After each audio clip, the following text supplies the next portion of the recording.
कैसे हो आप सभी। आई होप कि आप सभी अच्छे होंगे।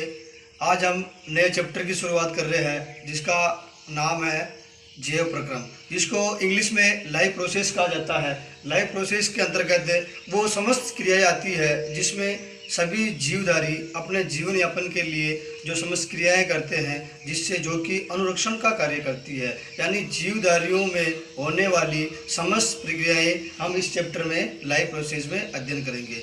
जैव प्रक्रिया के अंदर बहुत सारे सिस्टम आते हैं, जिसमें श्वसन आता है, पाचन आता है, परिसंचरण आता है, तंत्रिका तंत्र आता है। इन सभी सिस्टम का हम इस चैप्टर में स्टडी करेंगे। तो आज हम लेकर आए हैं शुरू का जो टॉपिक नर्वस सिस्टम, जिसको हिंदी में तंत्रिका तंत्र कहा जाता है। नर्वस सिस्टम, तंत्रिका तंत्र, यह हमारे शरीर को, जो हमारी बॉडी होती है, उसको कोऑर्डिनेट करने का काम करता है। कोऑर्डिनेट का अर्थ होता है समन्वय, यानी हमारे शरीर में जो होने वाली समस्त क्रियाएं होती है उनका समन्वय बिठाना नर्वस सिस्टम का काम होता है। नर्वस सिस्टम को 3 प्रकार में विभाजित किया जाता है, जिसमें से पहला प्रकार CNS, दूसरा PNS और तीसरा ANS। CNS का जो पूरा नाम होता है सेंट्रल नर्वस सिस्टम, PNS को पेरिफेरल नर्वस सिस्टम, और जो ANS होता है उसको ऑटोनोमस नर्वस सिस्टम कहा जाता है। जो ANS होता है वो PNS का ही पार्ट होता है, और जो सेंट्रल नर्वस सिस्टम होता है उसको हिंदी में केंद्रीय तंत्रिका तंत्र कहा जाता है। जो पेरिफेरल होता है उसको परिधीय तंत्रिका तंत्र कहा जाता है, और जो ऑटोनोमस होता है उसको स्वायत्त तंत्रिका तंत्र कहा जाता है। जो CNS होता है, जो केंद्रीय तंत्रिका तंत्र होता है, ये हमारे शरीर में संपूर्ण शरीर व तंत्रिका तंत्र पर नियंत्रण करता है।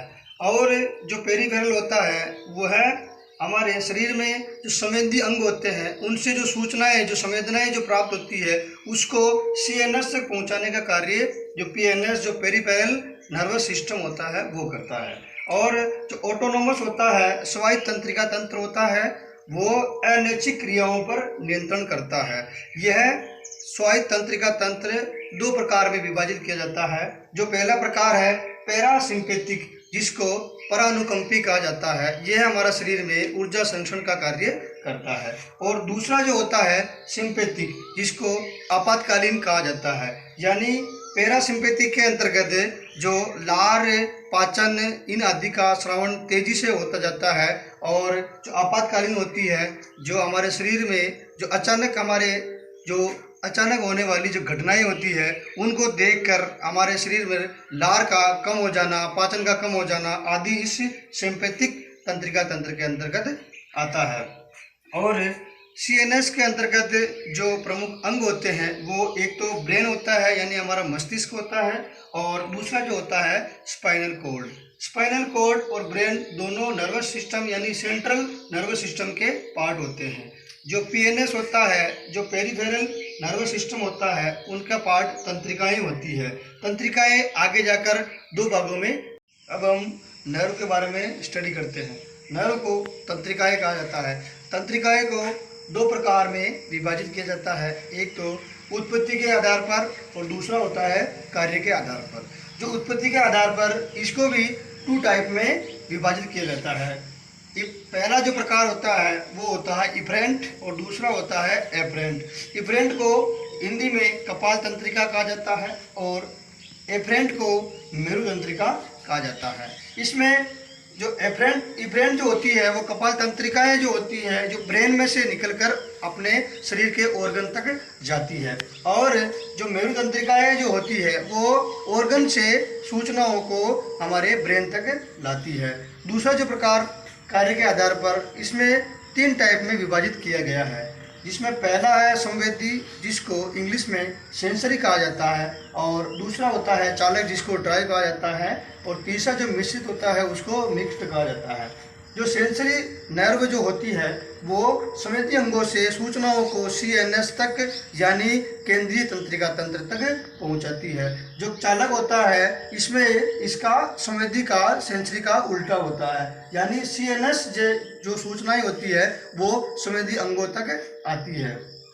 जो मिक्स्ड होती है यह आती है और जाती भी है, यानी संवेदी अंगों से CNS तक और CNS से वापस संवेदी अंगों तक। और जो एफरेंट होती है इसमें जो ब्रेन होता है, मेनली ब्रेन होता है, ब्रेन से जो आने वाली जो नर्व होती है वो ऑर्गन तक अपनी सूचनाओं को पहुंचाती है। यानी हमारे शरीर में जो प्रतिवर्ती क्रियाएं होती है, यानी कोई भी अगर वस्तु हो, गर्म हो, यानी बोर्ड पर अपन अगर हाथ कर रहे हैं या लगा रहे हैं, अगर बोर्ड गर्म है तो अचानक से हमारा हाथ जल्दी उठ जाता है। यानी हमारा ब्रेन जो ऑर्गन को आदेश दे रहा है कि अपने हाथ को जल्दी हटाया जाए, वो वस्तु गर्म है। और जो दूसरा प्रकार होता है वो स्पाइनल कॉर्ड। स्पाइनल कॉर्ड के अंदर मेरुतंत्रिकाएं आती है, इससे सूचनाएं वापस यानी ऑर्गन अपना जो ब्रेन होता है वहाँ तक पहुँचा दी जाती है। यानी इफरेंट और अफरेंट दोनों आपस में सूचनाओं को लाने ले जाने का काम करती है। अब जो एफरेंट होती है, जो कपाल तंत्रिकाएं होती है, वो संख्या में 12 होती है और सबसे बड़ी जो नर्व होती है वो वेगस होती है और जो सबसे छोटी होती है वो एब्डुसेंस कहलाती है।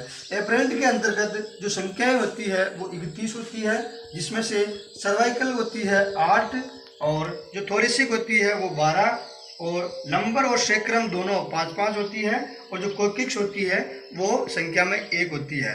तो फ्रेंड्स, आज हमने जो चैप्टर 6 है 10th क्लास का लाइफ प्रोसेस के बारे में जो स्टडी कर रहे हैं, उनमें से अपना जो पहला टॉपिक लिया हमने नर्वस सिस्टम।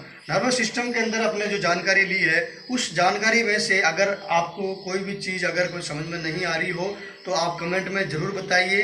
लाइक